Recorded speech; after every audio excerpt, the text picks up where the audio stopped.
الحمد لله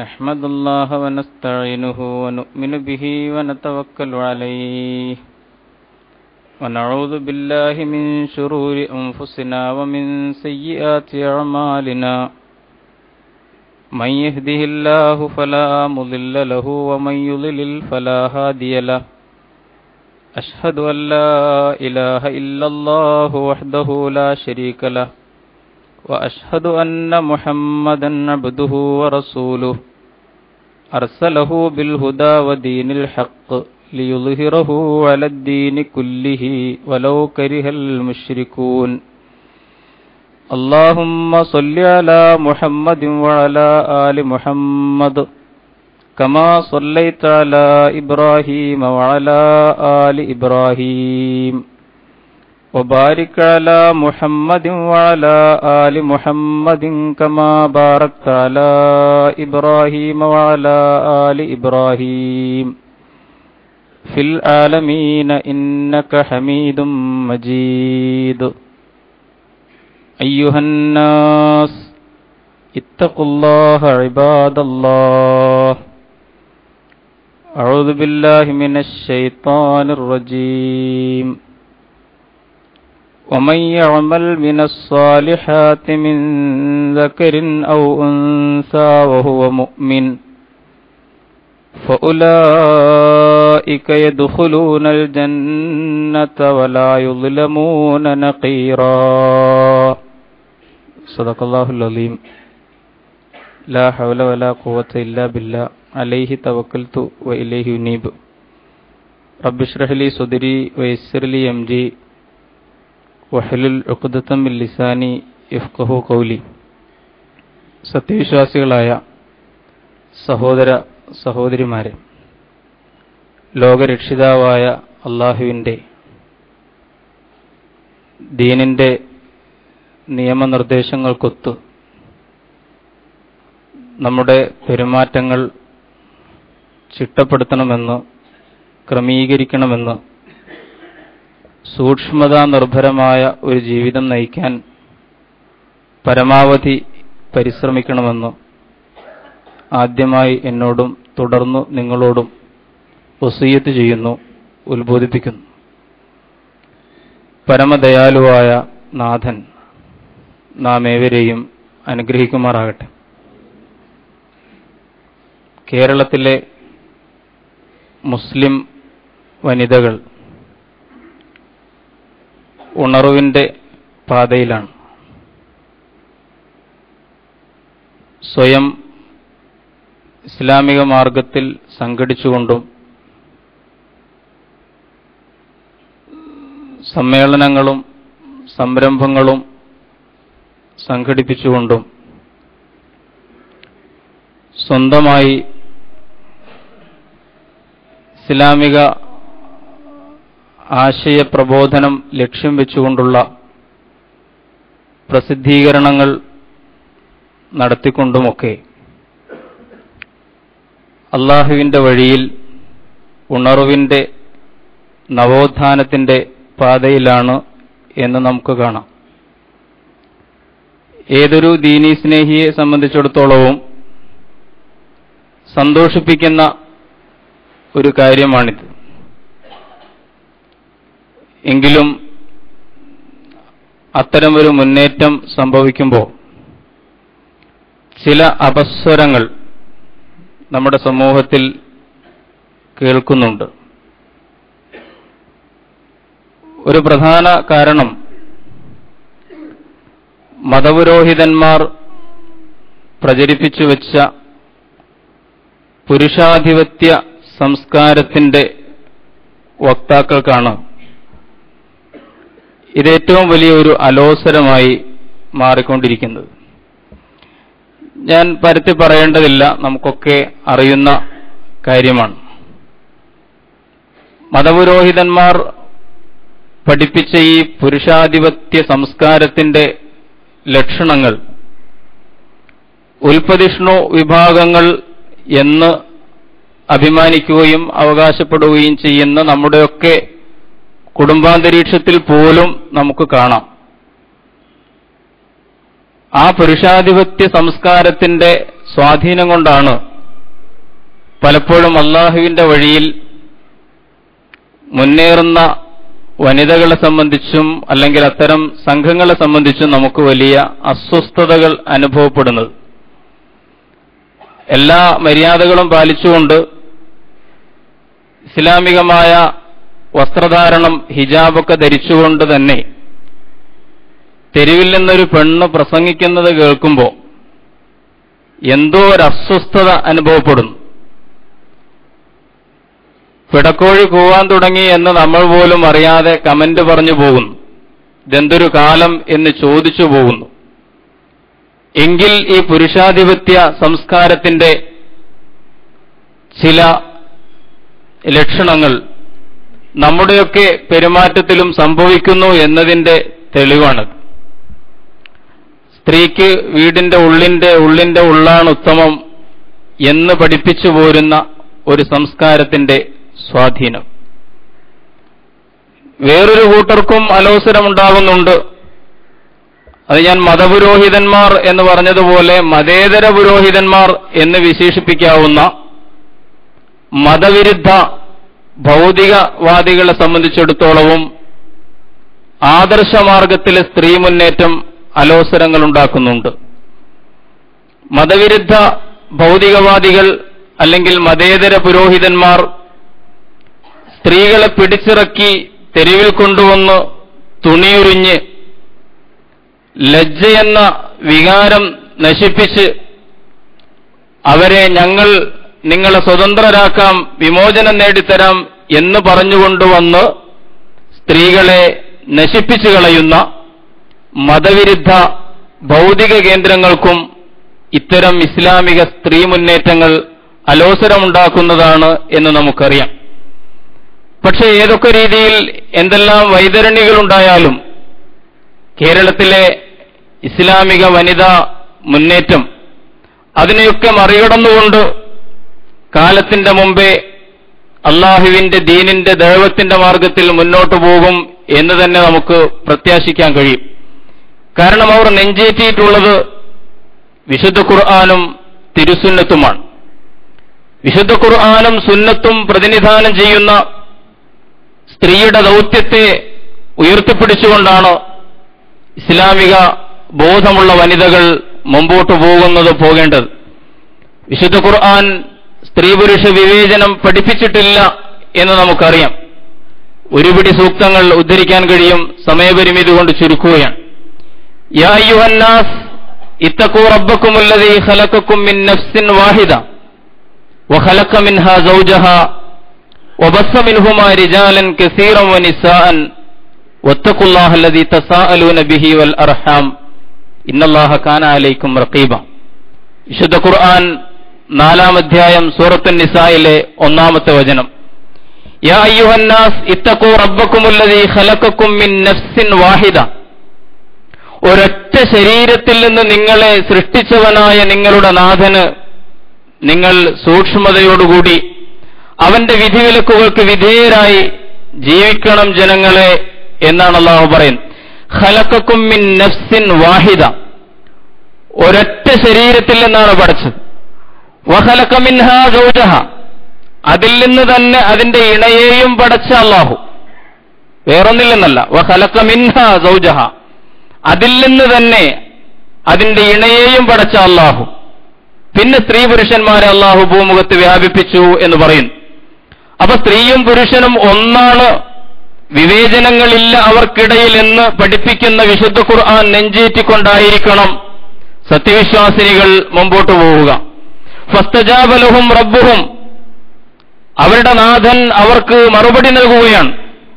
അന്നീ ലാ ഉലിയു അമല ആമിലിൻ മിൻകും, നിങ്ങളിൽ സുഹൃതം ചെയ്യുന്ന ആരുടെയും ആ നല്ല കർമ്മം അല്ലാഹു പാഴാക്കി കളയുകയില്ല. മിൻ ദക്കരിൻ ഔ ഉൻസ, ആണായാലും പെണ്ണായാലും.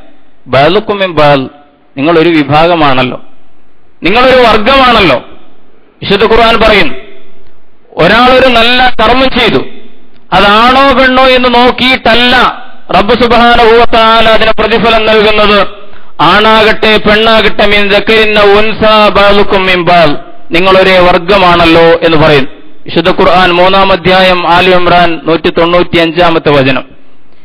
വമൻ യഅമൽ മിനസ് സാലിഹാത്തി മിൻ ദക്കരിൻ ഔ ഉൻസ, ആണാകട്ടെ പെണ്ണാകട്ടെ ആരാണ് സുഹൃതം ചെയ്യുന്നത്, വഹുവ മുഅ്മിനുൻ, സത്യവിശ്വാസിയായ നിലയിൽ നല്ല കർമ്മങ്ങൾ ചെയ്യുന്നതാരോ, ഫഉലൈക യദ്ഖുലൂനൽ ജന്ന, അവരെ അല്ലാഹു സ്വർഗ്ഗത്തിൽ പ്രവേശിപ്പിക്കും. വലാ യുദ്ലമൂന നഖീറ, ഒരു നേരിയ അനീതി പോലും അവരോടുണ്ടാവുകയില്ല. സൂറത്തുൻ നിസാ 124-ാമത്തെ വചനം. ഇങ്ങനെ വിശുദ്ധ ഖുർആനിൽ നിന്ന് ഒരുപിടി ഉദ്ധരിക്കാൻ കഴിയും. ഈ വചനങ്ങളുടെ വ്യാഖ്യാനം മഹാനായ പ്രവാചകൻ സല്ലല്ലാഹു അലൈഹി വസല്ലം തന്റെ ജീവിതത്തിലൂടെ, തന്റെ പെരുമാറ്റങ്ങളിലൂടെ, തന്റെ നയസമീപനങ്ങളിലൂടെ ചരിത്രത്തിന് കാണിച്ചു കൊടുത്തതാണ് എന്ന് നമുക്കറിയാം.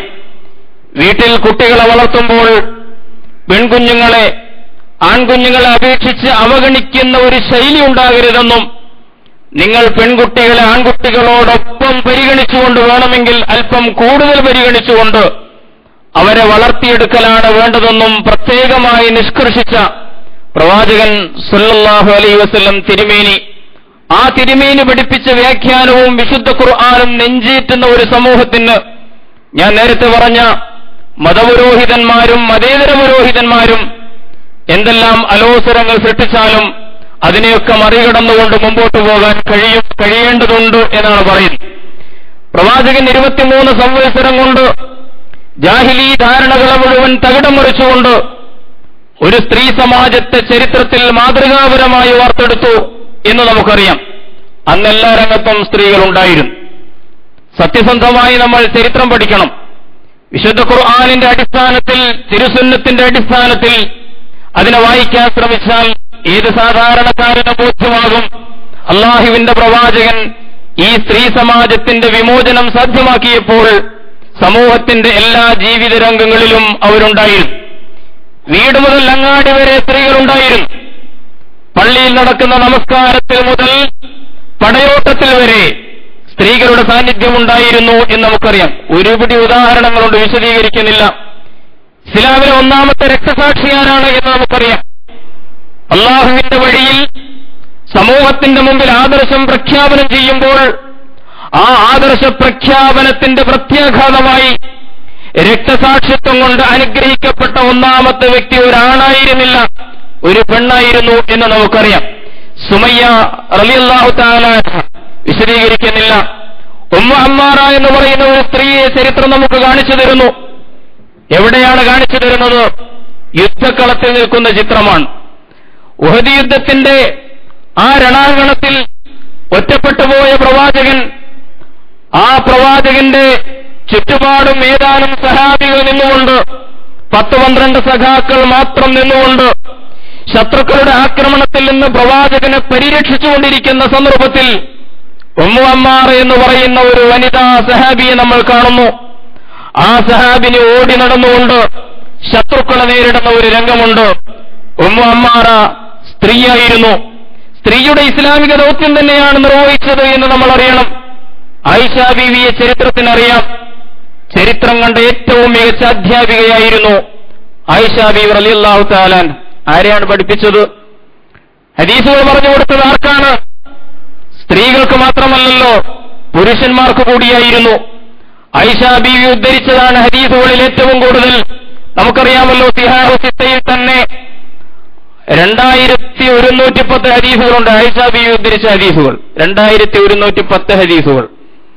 പ്രവാചകന്റെ ജീവിതത്തെ ഒപ്പിയെടുത്തുകൊണ്ട് ചരിത്രത്തിന്റെ ലോകത്തിന്റെ മനുഷ്യരാശിക്ക് സംഭാവനയർപ്പിച്ചത് മഹദിയായ ആയിഷയായിരുന്നു.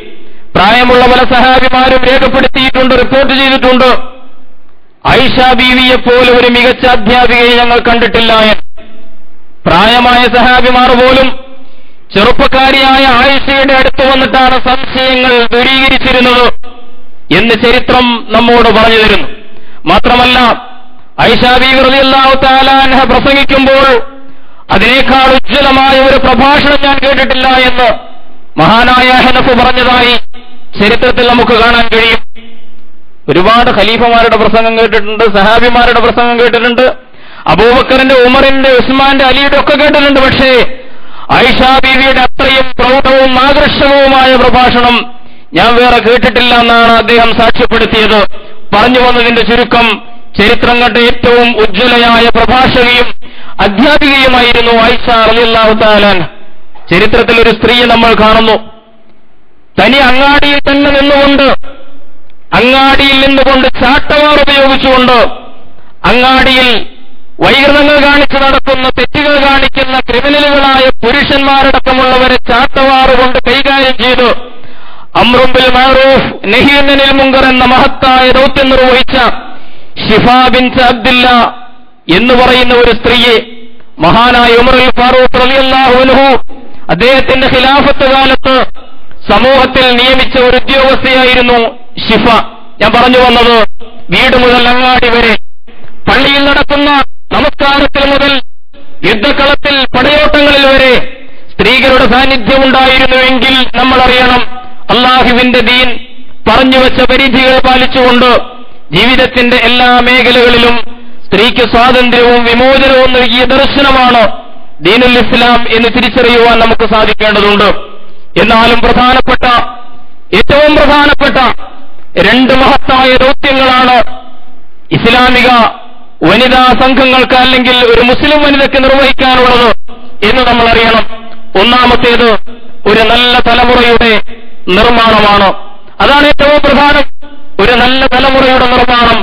രണ്ടാമതായി ലോകരക്ഷിതാവായ അല്ലാഹുവിന്റെ വഴിയിലേക്ക് അടിമകളെ ക്ഷണിക്കുക എന്ന മഹത്തായ പ്രബോധന ദൗത്യം. ഈ രണ്ട് മഹത്തായ ദൗത്യവും നിർവഹിക്കുന്നതിന്റെ പാതയിൽ ഒരു സ്ത്രീയെ സംബന്ധിച്ചിടത്തോളം അവൾ ശാക്തീകരിക്കപ്പെടണം. ഇസ്ലാമിക സമാജത്തിലെ വനിതകൾ ശാക്തീകരിക്കപ്പെടണം. എന്താണ് സ്ത്രീ ശാക്തീകരണം എന്ന് പറഞ്ഞാൽ? ഒരു സ്ത്രീയുടെ സ്ത്രൈണത, അതുതന്നെയാണ് അവരുടെ ഏറ്റവും വലിയ സമ്പത്ത് എന്ന് പറയുന്നത്. സ്ത്രീ പുരുഷനായി മാറുകയല്ല വിമോചനത്തിന്റെ വഴി. ഭൗതിക ദർശനങ്ങൾ പലപ്പോഴും അങ്ങനെയാണ് ചെയ്തത്.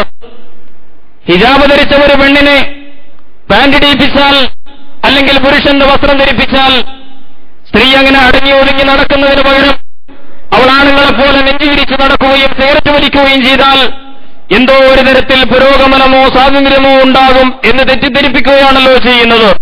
അല്ല, സ്ത്രീ അവരുടെ സ്ത്രൈണതയെ, അവളുടെ സ്ത്രൈണഭാവങ്ങളെ ആദർശവൽക്കരിക്കുമ്പോഴാണ് യഥാർത്ഥത്തിൽ സ്ത്രീ ശാക്തീകരിക്കപ്പെടുന്നത് എന്ന് തിരിച്ചറിയുവാൻ കഴിയേണ്ടതുണ്ട്. സ്ത്രീ ശാക്തീകരിക്കപ്പെടണം, അവളുടെ സ്ത്രൈണത ഇസ്ലാമികവൽക്കരിക്കപ്പെടണം. അവിടെയാണ് അവളുടെ തർബിയത്ത് എന്ന് പറയുന്നത്. സൃഷ്ടികർത്താവായ തമ്പുരാൻ ചില വികാരങ്ങൾ സ്ത്രീകളിൽ കൂടുതലായി അള്ളാഹു നിക്ഷേപിച്ചിട്ടുണ്ട് എന്ന് നമുക്കറിയാം. സ്നേഹം പോലെ, പ്രണയം പോലെ, കാരുണ്യം പോലെ, ദയ പോലെ, നയകൗശലം പോലെ, സഹനം പോലെ പലതും റബ്ബ് സുബ്ഹാനഹു വ തആല ഏറിയ അളവിൽ സ്ത്രീയുടെ സ്വത്വത്തിൽ, സ്ത്രീയുടെ വ്യക്തിത്വത്തിൽ നിക്ഷേപിച്ചിട്ടുണ്ട്. ആ സ്ത്രൈണഭാവങ്ങളെ ആദർശവൽക്കരിച്ചുകൊണ്ട് മുമ്പോട്ട് പോകാൻ സ്ത്രീക്ക് കഴിയുമ്പോഴാണ് അവരുടെ ശാക്തീകരണം സംഭവിക്കുക. പ്രണയം എന്നൊക്കെ കേൾക്കുമ്പോൾ ബേജാറുണ്ടാവേണ്ട കാര്യമില്ല നമുക്ക്. പ്രണയം ഒരു നല്ല വാക്കാണ്, മനോഹരമായ വാക്കാണ്. പക്ഷേ പ്രണയമടക്കമുള്ള നല്ല വാക്കുകളെ നമ്മൾ പലതിനെയും പോലെ മതവിരുദ്ധന്മാർക്ക് തീരെഴുതി കൊടുത്തിരിക്കുകയാണ്. ഇപ്പൊ യുക്തിവാദം എന്ന് പറയുന്നത്, യുക്തിവീക്ഷ എന്ന് പറയുന്നത് വളരെ നല്ല ഒരു പദപ്രയോഗമാണ്. പക്ഷെ ഇന്ന് ഒരുപക്ഷെ ഏറ്റവും കുയുക്തി പ്രചരിപ്പിച്ചുകൊണ്ടിരിക്കുന്ന അല്ലെങ്കിൽ യുക്തിവിരുദ്ധമായി സംസാരിച്ചുകൊണ്ടിരിക്കുന്ന ഒരു വിഭാഗത്തിനാണ് നമ്മൾ യുക്തിവാദികൾ എന്ന് പറയുന്നത്. ഇപ്പോൾ സമൂഹത്തിൽ കാണാനില്ല ആ വിഭാഗം വളരെ ഏറ്റവും മൈക്രോസ്കോപ്പിക്കായ ഒരു വിഭാഗമാണ്. ഞാൻ അതിലേക്ക് പോവുകയല്ല. നല്ല നല്ല മതങ്ങൾ മതവിരുദ്ധന്മാർക്കും ഭൗതികന്മാർക്കും തീരെഴുതി കൊടുത്തിരിക്കുകയാണ്. പ്രണയം ഒരു നല്ല വാക്കാണ്, അതിൽ നമ്മൾ മടിക്കേണ്ടതില്ല, നല്ല വാക്ക് തന്നെയാണ്. പക്ഷെ അത് വെക്കേണ്ടിടത്ത് വെക്കണം. വെക്കേണ്ടിടത്ത് വെക്കുമ്പോൾ ഒരു സംഗതി സുന്ദരമായി തീരും. പ്രണയം എന്ന വാക്ക് വെക്കേണ്ടത് ഇണകൾക്കിടയിലാണ്. ഇസ്ലാമിന്റെ അധ്യാപനം അതാണ്. ഇണകൾക്കിടയിൽ വെക്കുമ്പോൾ പ്രണയം ഏറ്റവും ഉദാത്തമായ ഒരു വികാരമാണ്. വജഅല ബൈനക്കും മവദ്ദത്തൻ വറഹ്മ, വിശുദ്ധ ഖുർആൻ നിങ്ങൾക്കിടയിൽ പ്രണയവും കാരുണ്യവും അവൻ നിക്ഷേപിച്ചിരിക്കുകയാണ്. ഖദീജ ബീവി റളിയല്ലാഹു തആല അൻഹ ചരിത്രം കണ്ട ഏറ്റവും വലിയ പ്രണയിനിയല്ലേ? പ്രവാചകന്റെ പ്രിയതമ, പ്രവാചകനും ഖദീജയും തമ്മിലുണ്ടായിരുന്ന ബന്ധത്തെക്കുറിച്ച് നമ്മൾ പലപ്പോഴും പറയാറുണ്ട്. നിക്കാഹിന്റെ വേദികളിൽ ഒരു പ്രാർത്ഥന നടക്കാറുണ്ട്. ഇന്ന് വിവാഹിതരാകുന്ന ഈ ദമ്പതിമാർക്കിടയിൽ ഖദീജയും റസൂലും തമ്മിലുണ്ടായിരുന്ന ഹൃദയത്തിന്റെ ബന്ധം അല്ലാഹുവേ നീ ആക്കി കൊടുക്കണമേ എന്നാണ് പ്രാർത്ഥിക്കുന്നത്. പ്രാർത്ഥിക്കുന്ന അറബിയിലായതുകൊണ്ട് പലപ്പോഴും മനസ്സിലാവാറില്ല. അത് മറ്റൊരു വിഷയമാണ്. പക്ഷെ ആ പ്രാർത്ഥന വളരെ അർത്ഥവത്തായ ഒരു പ്രാർത്ഥനയാണ്. ഖദീജയും നബിയും തമ്മിലുണ്ടായിരുന്ന ബന്ധം അത്രത്തോളം ആഴമുള്ള ഒരു പ്രണയകഥയല്ല ഒരുപക്ഷെ ഷാജഹാൻ മുംതാസ് കഥ, അല്ലെങ്കിൽ ബദറുൽ മുനീർ ഹുസ്നുൽ ജമാൽ കഥ. അതിനേക്കാളൊക്കെ എത്രയോ ഡെപ്തുള്ള, അതിനേക്കാൾ എത്രയോ ആഴമുള്ള ആദർശാത്മകമായ ഒരു പ്രണയബന്ധമായിരുന്നു ഖദീജയും പ്രവാചകനും തമ്മിലുണ്ടായിരുന്നത് എന്ന് നമ്മൾ അറിയണം. ഖദീജ മരണപ്പെട്ട് വർഷങ്ങൾക്ക് ശേഷം അള്ളാഹുവിന്റെ റസൂലിന്റെ വീട്ടിൽ ഒരു പുതിയ പലഹാരമുണ്ടാക്കിയാൽ, ഒരു ഭക്ഷണമുണ്ടാക്കിയാൽ അതിൽ നിന്നൊരു ഓഹരി ഖദീജയുടെ ബന്ധുമിത്രാദികൾക്ക് കൊടുത്തയക്കുന്ന ഒരു ബന്ധം റസൂലിന്റെ മനസ്സിൽ അപ്പോഴും ഖദീജ നിലനിന്നിരുന്നു. ഖദീജയുടെ ഓർമ്മകളിലാണ് പ്രവാചകൻ ജീവിച്ചുകൊണ്ടിരുന്നത്. ഖദീജയുടെ സ്വരം പോലെ അതിന് സമാനമായ ഒരു സ്വരം കേൾക്കവേ പ്രവാചകൻ പെട്ടെന്ന് തരളിതനാകുന്നു. പ്രവാചകൻ അതിനോട് പ്രതികരിക്കുന്നു. നമ്മൾ ചരിത്രത്തിൽ വായിക്കുകയാണ്.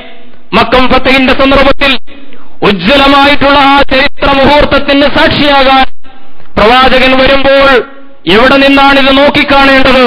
റസൂലുള്ള തിരിഞ്ഞു നോക്കി ഖദീജ റളിയല്ലാഹു തആല അൻഹയെ ഖബറടക്കിയ സ്ഥലത്ത് നിന്നുകൊണ്ടാണ് മക്കാ വിജയത്തിന്റെ സംഭവം പ്രവാചകൻ നോക്കിക്കാണുന്നത് എന്ന് നമ്മൾ അറിയണം. ആയിഷ ഒരിക്കൽ ഖദീജയെക്കുറിച്ച് എന്ന് പറഞ്ഞപ്പോൾ പ്രവാചകൻ പൊട്ടിത്തെറിച്ചുകൊണ്ട് പ്രതികരിക്കുകയാണ്. എന്താണ് ഖദീജയെക്കുറിച്ച് പറയുന്നത്? നിങ്ങൾക്ക് അതിനേക്കാളൊക്കെ നല്ലത് പിന്നെ അള്ളാഹ് തന്നില്ലേ എന്ന് ചോദിക്കുന്നു ആയിഷ. സ്ത്രീ സഹജമായ ഒരു കുശുമ്പ് കൊണ്ട് ചോദിച്ചതാണ്. റസൂലുള്ള ക്ഷോഭത്തോടുകൂടി പറഞ്ഞു, ഖദീജയേക്കാൾ മെച്ചപ്പെട്ടതൊന്നും അള്ളാഹു എനിക്ക് തന്നിട്ടില്ല എന്ന് പറയുകയാണ്. എത്ര ആഴമുള്ള ബന്ധമാണ്! ഏറ്റവും ആഴമുള്ള ഈ പ്രണയബന്ധം ഖദീജയും പ്രവാചകനും തമ്മിലുണ്ടായിരുന്നു. ഞാൻ സൂചിപ്പിക്കുന്നത് പ്രണയം ഒരു നല്ല വാക്കാണ്. അത് വെക്കേണ്ടിടത്ത് വെക്കുമ്പോൾ, അത് ഇണകൾക്കിടയിൽ വെക്കുമ്പോൾ പ്രണയം ഉദാത്തമാണ്. സ്ഥാനം തെറ്റിച്ചൊരു സാധനം വെക്കുന്നതാണ് അശ്ലീലമാകുന്നത്. ഒരു വാക്ക് അതിന്റെ സ്ഥാനം തെറ്റി പ്രയോഗിക്കുമ്പോൾ അത് അശ്ലീലമാകും. അതാണ് പലപ്പോഴും സമൂഹത്തിൽ സംഭവിച്ചുകൊണ്ടിരിക്കുന്നത്. ഞാൻ സൂചിപ്പിക്കുന്നത് അത്തരം ഒരുപാട് മൃദുല വികാരങ്ങൾ ഏറിയ അളവിൽ അല്ലാഹു സ്ത്രീ സമൂഹത്തിന് നൽകിയിരിക്കുന്നു എന്ന് അറിയാൻ വേണ്ടിയാണ്. സഹനം അല്ലാഹു കൂടുതലായി സ്ത്രീകൾക്ക് നൽകിയിരിക്കുന്നു. മറ്റൊരു മനുഷ്യന് വേണ്ടി ത്യാഗം വരിക്കാൻ, മറ്റൊരാൾക്ക് വേണ്ടി സഹിക്കാൻ, വേദന അനുഭവിക്കാൻ, ആ വേദനയിൽ വർഷങ്ങളോളം ഒരുപോലെ തന്നെ മുമ്പോട്ട് പോകാനൊക്കെയുള്ള സിദ്ധി അല്ലാഹു സ്ത്രീ സമൂഹത്തിന് നൽകി. അതുകൊണ്ടാണല്ലോ മനുഷ്യ സമൂഹം നിലനിൽക്കുന്നത്. റബ്ബ് സുബ്ഹാനഹു വ തആല ഗർഭധാരണത്തിന്റെ ദൗത്യവും പ്രസവത്തിന്റെ ദൗത്യവും മുലയൂട്ടലിന്റെ ദൗത്യവും സ്ത്രീ സമൂഹത്തെയാണ് ഏൽപ്പിച്ചത്. ചെറിയ കാര്യമല്ല. വിശുദ്ധ ഖുർആൻ ആവർത്തിച്ചത് പറഞ്ഞിട്ടുണ്ട്. ഹമലത്തുഹു ഉമ്മുഹു കുർഹൻ വവളഅതുഹു കുർഹ. വിശുദ്ധ ഖുർആൻ അവൾ അങ്ങേയറ്റത്തെ വേദനയോടുകൂടി ഗർഭം ധരിച്ചു. വവളഅതുഹു കുർഹ, വളരെ വേദനയോടുകൂടി പ്രസവിച്ചു. ഹമലത്തുഹു ഉമ്മുഹു വഹനൻ അലാ വഹനിൻ വഫിസാലുഹു ഫീ ആമീൻ. വേറൊരു ഭാഗത്ത് പറഞ്ഞു വഹനിൻ അലാ വഹൻ, പ്രയാസത്തിന്റെ മേൽ പ്രയാസം സഹിച്ചുകൊണ്ടാണ് സ്ത്രീ ഗർഭം ധരിക്കുന്നത്. എന്നാലോ അങ്ങനെ ഗർഭം ധരിച്ച് ഗർഭധാരണത്തിന്റെ വേദനകൾ നമുക്കത് പറഞ്ഞാൽ മനസ്സിലാവൂല, സ്ത്രീകൾക്കേ മനസ്സിലാവൂ. നമുക്കത് അനുഭവമല്ല. ആ ഭയങ്കരമായ അനുഭവത്തിലൂടെ കടന്നുപോകുന്ന ഒരു സ്ത്രീ, പ്രസവം എന്ന് പറയുന്ന ഏറ്റവും വലിയ മറ്റൊരു വേദനയിലൂടെ കടന്നുപോകുന്ന സ്ത്രീ, എന്നിട്ടോ ഫിസാലുഹു ഫീ ആമീൻ, ഗർഭധാരണവും പ്രസവവും കഴിഞ്ഞാലും അവരുടെ വേദന മാറുന്നില്ല. 2 കൊല്ലക്കാലം ആ കുഞ്ഞിനെ മുലയൂട്ടി പാലൂട്ടി വളർത്തുകയാണ്. ഇതാർക്കാണ് കഴിയുക? ഈ സഹനം അല്ലാഹു ഒരു വ്യക്തിക്ക് വേണ്ടി വർഷങ്ങളോളം, നമ്മൾ ആലോചിച്ച് നോക്കൂ. പണ്ടുകാലത്തൊക്കെ 10ഉം 12ഉം ഒക്കെ പ്രസവിക്കുന്ന സ്ത്രീകളുടെ അവസ്ഥ ഒന്ന് ആലോചിച്ച് നോക്കൂ. ജീവിതത്തിന്റെ ഏറ്റവും പ്രധാനപ്പെട്ട ഭാഗം മറ്റുള്ളവർക്ക് വേണ്ടി വേദന തിന്ന് സന്തോഷത്തോടുകൂടി വളരെ മധുരോദാരമായ ഒരു അനുഭവമായി സഹർഷം സ്വീകരിച്ചുകൊണ്ട് മുമ്പോട്ട് പോകുന്ന സ്ത്രീ സമൂഹം അല്ലാഹു സുബ്ഹാനഹു വ തആല മാതൃഭാവം അവർക്ക് നൽകി. ഞാൻ പറഞ്ഞു വന്നതിന്റെ ചുരുക്കം, റബ്ബ് സുബ്ഹാനഹു വ തആല ഇത്തരം ഒരുപാട് സംഗതികൾ ഏറിയ അളവിൽ ഈ സ്ത്രൈണതയിൽ നിക്ഷേപിച്ചിരിക്കുകയാണ്. ഈ സ്ത്രൈണതയെ ആദർശവൽക്കരിക്കുന്നതാണ് യഥാർത്ഥത്തിൽ സ്ത്രീ ശാക്തീകരണം എന്ന് പറഞ്ഞാൽ. അവരെ പഠിപ്പിക്കുക, അവർക്ക് വേണ്ടി കോളേജ് ഉണ്ടാക്കുക, അവർക്ക് സമ്പത്ത് കൊടുക്കുക, അല്ലെങ്കിൽ സാങ്കേതിക കലകളിൽ അല്ലെങ്കിൽ അത്തരം സംഗതികളിൽ അവരെ മുമ്പിൽ കൊണ്ടുവരിക, ഇതൊക്കെ നല്ല കാര്യമാണ്. സ്ത്രീകളെ ശാക്തീകരിക്കേണ്ട കാര്യം. അങ്ങനെയൊക്കെ ഒരുപാട് വഴികളുണ്ട്. ഞാൻ ഒരു വഴിയെക്കുറിച്ചാണ് പറയുന്നത്. വിശുദ്ധ ഖുർആനും തിരുസുന്നത്തും നമുക്ക് പറഞ്ഞു തരുന്ന ഈ മാതൃഭാവം, ഈ സൗമ്യത, ഈ കാരുണ്യം, ഈ നയകൗശലം, ഇതൊക്കെ ഇസ്ലാമികവൽക്കരിച്ചുകൊണ്ട് ആദർശവൽക്കരിച്ചുകൊണ്ട് അല്ലാഹുവിന്റെ മാർഗത്തിൽ ഇറങ്ങിത്തിരിക്കുമ്പോഴാണ് ഒരു സ്ത്രീ ഏറ്റവും കരുത്തുറ്റവളായി തീരുന്നത്. ഏത് കരുത്തിനെയും തോൽപ്പിക്കാൻ ഈ വികാരങ്ങൾക്ക് കഴിയും. ഞാൻ വിശദീകരിക്കേണ്ടതില്ലല്ലോ. പുണ്യവതി റാബിയുടെ ഒരു കഥയുണ്ട്. വിശദീകരിക്കാൻ സന്ദർഭമില്ല, കഥയാണ്. റാബി ഒരിക്കൽ ഒരു കൊള്ളസംഘം തട്ടിക്കൊണ്ടുപോവുകയാണ്. എന്നിട്ടൊരു വേശ്യാലയം നടത്തുന്ന ഒരാൾക്ക് വിറ്റു. പുണ്യവതി റാബിയ, സൂഫിനിയായ റാബിയ അവിടെ കഴിയുന്നു. ഏറ്റവും പരീക്ഷിക്കപ്പെടുന്ന ഒരു സന്ദർഭമാണ്. അങ്ങനെ രാത്രിയായപ്പോൾ മുറിയിലേക്ക് ഒരു ചെറുപ്പക്കാരൻ കടന്നു വരുന്നു. റാബിയ ചോദിക്കുന്നു, അല്ല ചെറുപ്പക്കാരാ, സ്വാഗതം. താങ്കളെപ്പോലെ ഒരു നല്ലവനായ യുവാവിനെ കാണാൻ കഴിഞ്ഞതിൽ അള്ളാഹുവിന് സ്തുതി. നമുക്കൊരുമിച്ച് അള്ളാഹുവിനോട് പ്രാർത്ഥിക്കാം. ചെറുപ്പക്കാരന്റെ മുഖഭാവം മാറുകയാണ്. അയാൾ മറ്റൊരു ലോകത്തിൽ എത്തിപ്പെട്ടതുപോലെ വ്യഭിചരിക്കാൻ വേണ്ടി വേശ്യയുടെ മുറിയിലേക്ക് കടന്നു വന്ന ആ യുവാവാകെ മാറുകയാണ്. ഒരുമിച്ച് പ്രാർത്ഥിക്കാം. എന്നിട്ട് ഓരോന്ന് ചോദിക്കുകയാണ് റാബിയ, അല്ല സഹോദര, താങ്കൾ ഇപ്പോൾ എത്തിപ്പെട്ടിരിക്കുന്നത് എവിടെയാണെന്നറിയുമോ? ഒരു പാപത്തിന്റെ കൂരിരുട്ടിലാണ് താങ്കൾ എത്തിപ്പെട്ടിരിക്കുന്നത്. താങ്കൾ ഒരു നാൾ മരിക്കും എന്ന് ഞാൻ ഇപ്പോൾ ഓർമ്മപ്പെടുത്തിയാൽ ഒരുപക്ഷെ താങ്കൾക്ക് ഇഷ്ടമാവുകയില്ല എന്നെനിക്കറിയാം. പക്ഷെ ഒരു നാൾ മരിക്കും. മരിച്ചാൽ ചെല്ലുന്നതോടെയാണെന്നറിയുമോ? അവിടെ സ്വർഗമുണ്ട്, നരകമുണ്ട്. നല്ലവനായ സുന്ദരനായ ചെറുപ്പക്കാര, നിന്റെ ജീവിതം നരകനാളങ്ങൾക്ക് നീ നൽകേണ്ടതുണ്ടോ എന്നാലോചിക്കണം എന്നൊക്കെ പറഞ്ഞുകൊണ്ട് റാബിയുടെ പ്രസിദ്ധമായിട്ടുള്ള, റാബിയുടെ സൗമ്യമധുരമായിട്ടുള്ള, ഞാൻ നേരത്തെ പറഞ്ഞ മാതൃഭാവത്തിലുള്ള റാബിയുടെ സംസാരം കേട്ടപ്പോൾ ഈ ചെറുപ്പക്കാരനാകെ മാറുകയാണ്. അവസാനം കരഞ്ഞുകൊണ്ട് അവൻ പറയുന്നു, എന്റെ കണ്ണു തുറന്നു വന്ന ഉമ്മ, നിങ്ങൾക്ക് നന്ദി എന്ന് പറഞ്ഞുകൊണ്ട് സലാം ചൊല്ലി കടന്നുപോവുകയാണ്. ഈ റാബിയെ ഉപയോഗപ്പെടുത്താൻ വേണ്ടി തീരുമാനിച്ച ഈ വേശ്യാലയ നടത്തിപ്പുകാരനായ ഈ വീട്ടുടമയും ഭാര്യയും അത്ഭുതപ്പെടുകയാണ്. ദിവസങ്ങൾ കഴിയുന്നു, ഓരോരുത്തരും വരുന്നു.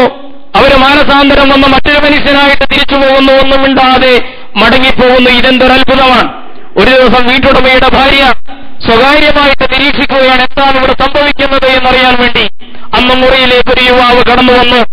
റാബിയ സ്വാഗതം പറയുന്നു, സലാം പറയുന്നു, അള്ളാഹുവിനെ കുറിച്ച് ഓർമ്മിപ്പിക്കുന്നു. റാബിയ ചെറുപ്പക്കാരനോട് പറഞ്ഞു, ഞാൻ ഈ നരകത്തിന്റെ വീട്ടിൽ ഞാൻ നിരന്തരമായി ഇപ്പോൾ ചിന്തിച്ചുകൊണ്ടിരിക്കുന്നത് വല്ലാഹു അലാ കുല്ലി ഷൈഇൻ ഖദീർ എന്ന ഖുർആനിലെ ആയത്തിനെ കുറിച്ചാണ് ഞാൻ ചിന്തിച്ചുകൊണ്ടിരിക്കുന്നത്. വല്ലാഹു അലാ കുല്ലി ഷൈഇൻ ഖദീർ, അള്ളാഹു എല്ലാ കാര്യത്തിനും കഴിവുള്ളവനാണല്ലോ എന്നാണ് ഞാൻ നിരന്തരമായി ആലോചിച്ചുകൊണ്ടിരിക്കുന്നത്. താങ്കൾക്കതിനോട് യോജിപ്പുണ്ടോ എന്ന് ചോദിക്കുകയാണ്. ചെറുപ്പക്കാരൻ പറഞ്ഞു, അങ്ങനെ പണ്ഡിതന്മാരൊക്കെ പറഞ്ഞു കേട്ടിട്ടുണ്ട്, എനിക്കൊന്നും അറിഞ്ഞുകൂടാ എന്ന് പറയുമ്പോൾ വീണ്ടും റാബിയ ജീവിതത്തെക്കുറിച്ചും മരണത്തെക്കുറിച്ചും മരണാനന്തര ജീവിതത്തെക്കുറിച്ചും ഏറ്റവും ഹൃദയസ്പർശിയായ രീതിയിൽ അവനോട് സംവദിക്കുകയാണ്. ചെറുപ്പക്കാരന്റെ മനസ്സ് മാറുന്നു. പൊട്ടിക്കരഞ്ഞുകൊണ്ട് അവൻ പറയുന്നു, എന്റെ കണ്ണു തുറപ്പിച്ചു നിങ്ങൾ എന്ന് പറഞ്ഞുകൊണ്ട് അവനും നന്നായി പോവുകയാണ്. കണ്ടുനിന്ന ഈ വീട്ടുടമയുടെ ഭാര്യ രംഗത്ത് വരുന്നു. ഇനി കരയാനുള്ള ഊഴം അവരുടേതായിരുന്നു.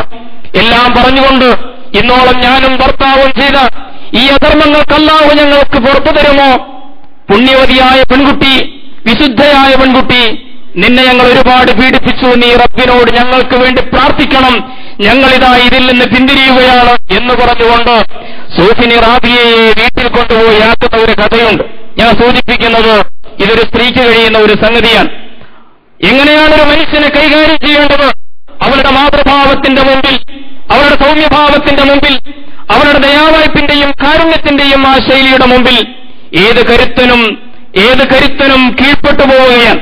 വേശ്യാലയത്തെ സ്വർഗമാക്കി തീർക്കാനുള്ള അനിതര സാധാരണമായി ഈ സിദ്ധിവിശേഷമുള്ള വിഭാഗമാണ് സ്ത്രീകളെന്ന് പറഞ്ഞാൽ. അള്ളാഹുവിന്റെ മാർഗത്തിൽ സ്ത്രൈണതയെ ആദർശവൽക്കരിച്ചുകൊണ്ട് സ്വയം ശാക്തീകരണത്തിന് സന്നദ്ധമാവുകയാണ് വേണ്ടത്. തീർച്ചയായും സഹോദരിമാർ ഈ ആദർശത്തിന്റെ വഴിയിൽ ആദർശവൽക്കരണത്തിന്റെ മാർഗത്തിൽ സഞ്ചരിക്കേണ്ടതുണ്ട്. വീട്ടിലായാലും ക്യാമ്പസിലായാലും റോഡിലായാലും ഓഫീസിലായാലും ജീവിതത്തിന്റെ ഏത് തീരുമാനമെടുക്കുന്ന സന്ദർഭത്തിലും തന്റെ സ്ത്രൈണതയെ ആദർശവൽക്കരിച്ചതിന്റെ ഒരു നിലപാടിനെ ഉയർത്തിപ്പിടിക്കുവാൻ മുസ്ലിം വനിതകൾക്ക് സാധിക്കേണ്ടതുണ്ട്. ഇപ്പോൾ ആദർശമില്ലാതായി കൊണ്ടിരിക്കുകയാണ്. ആദർശബോധമാണ് വനിതകളിൽ നിന്ന്, സഹോദരിമാരിൽ നിന്ന്, ചെറുപ്പക്കാരിൽ നിന്ന്, വിദ്യാർത്ഥിനികളിൽ നിന്ന് നഷ്ടപ്പെട്ടുകൊണ്ടിരിക്കുന്നത്. അതുകൊണ്ടാണ് എറണാകുളത്തും ആലപ്പുഴയിലുമൊക്കെ പോക്കറ്റ് മണിക്ക് വേണ്ടി പെൺകുട്ടികൾ മറ്റുള്ളവരുമായി കിടപ്പറ പങ്കിടാൻ സന്നദ്ധമാകുന്നുവെങ്കിൽ ഈ ആദർശം, ദൈവിക ദർശനം അവരിൽ നിന്ന് അപ്രത്യക്ഷമായി കൊണ്ടിരിക്കുന്നു, അവർക്ക് അപരിചിതമായി കൊണ്ടിരിക്കുന്നു എന്നതുകൊണ്ടാണ്. സഹാബികളുടെ ചരിത്രമുണ്ടല്ലോ, അതൊക്കെ പോട്ടെ. നമ്മുടെയൊക്കെ വീടുകളിൽ ജീവിതത്തിലെ ഏറ്റവും സുപ്രധാനമായ രംഗങ്ങളിൽ തീരുമാനമെടുക്കുന്നിടത്ത് ഉദാഹരണമായിട്ട് വിവാഹമായിക്കോട്ടെ, വിവാഹത്തിന്റെ സന്ദർഭത്തിൽ ഒരു പെൺകുട്ടി തീരുമാനമെടുക്കുകയാണ്. ആ തീരുമാനത്തിൽ ഈ ആദർശത്തിന് വല്ല പങ്കുമുണ്ടോ? ദൈവിക ദർശനത്തിന് വല്ല പങ്കുമുണ്ടോ? ഞാൻ ചരിത്രത്തിൽ നിന്നൊരൊറ്റ ഉദാഹരണം പറഞ്ഞ് അവസാനിപ്പിക്കുകയാണ്. മഹതിയായ ഉമ്മു സുലൈം റളിയല്ലാഹു തആല അൻഹ, അവരെ കല്യാണം ആലോചിക്കാൻ വേണ്ടി മദീനയിലെ ഏറ്റവും ധനികനായ ഒരാൾ വരികയാണ്.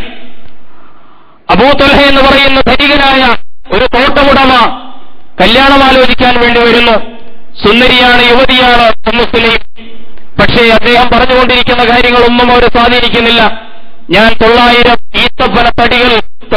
ഈത്തപ്പനകൾ നിൽക്കുന്ന മദീനത്തെ ഏറ്റവും ശ്രദ്ധേയമായ തോട്ടത്തിന്റെ ഉടമയാണ്, എല്ലാവരും ആദരിക്കുന്ന, എല്ലാവരും ഇഷ്ടപ്പെടുന്ന ഒരു ചെറുപ്പക്കാരാണ് അബൂ ത്വൽഹ. പക്ഷെ അതൊന്നും ഉമ്മു സുലൈമിനെ സ്വാധീനിക്കുന്നില്ല, അതൊന്നും ശ്രദ്ധിക്കുന്നില്ല അവർ. കാരണം അദ്ദേഹം മറ്റൊരു ആദർശത്തിൽപ്പെട്ടയാളായിരുന്നു, ബിംബാരാധകനായിരുന്നു, മുശ്രിക്കായിരുന്നു. അപ്പോൾ പറയുന്നു, ഉമ്മു സുലൈം ചോദിക്കുന്നു, അല്ല അബൂ ത്വൽഹ, പറഞ്ഞതൊക്കെ ശരി, എനിക്ക് അതിലൊന്നും താല്പര്യമില്ല. ഞാനൊരു ചോദ്യം ചോദിക്കട്ടെ, ആശാരി ചെത്തിയുണ്ടാക്കിയ ഒരു മരക്കഷ്ണത്തിന്റെ മുമ്പിലല്ലേ താങ്കൾ ആരാധനകൾ അർപ്പിച്ചുകൊണ്ടിരിക്കുന്നത്? അദ്ദേഹത്തിന് ദേഷ്യം വന്നു. ഞാൻ ഇതൊന്നും തത്വചിന്തയെന്ന് പറയാൻ വേണ്ടി വന്നതല്ല, കല്യാണം ആലോചിക്കാൻ വേണ്ടി വന്നതാണ്. അദ്ദേഹം മടങ്ങിപ്പോയി, കുപിതനായി മടങ്ങിപ്പോയി. പിറ്റേന്ന് അദ്ദേഹം വീണ്ടും വന്നു. കാരണം ഉമ്മു സുലൈമിനെ നഷ്ടപ്പെടുന്നത് അദ്ദേഹത്തിന് സഹിക്കാൻ കഴിയുന്നില്ല. വീണ്ടും വിവാഹാലോചനയുമായി പിറ്റേന്ന് വരികയാണ്.